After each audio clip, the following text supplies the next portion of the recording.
Fellow Zimbabweans, Chris Chinyati and I will be presenting points 5 and 6 of our 10-point plan for building a great nation. Fixing our broken economy and winning the war on poverty will require more than just opening it up to outsiders. The backbone of any great nation is the effective participation of every citizen in the national economy.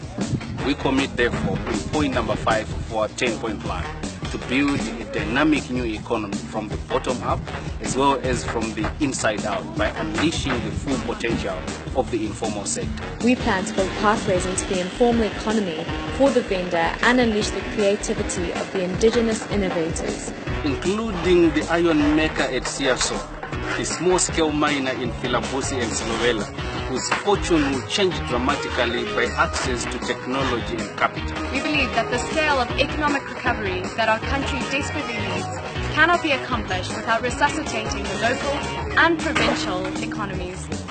The Zimbabwe, which once offered apprenticeship opportunities to thousands of young people as well as jobs and housing for our labor force, was made up of vibrant local and provincial economies and industries. We commit, therefore, in point number 6, to create provincial business engagement teams to implement radical business recovery and development for each of Zimbabwe's 10 provinces.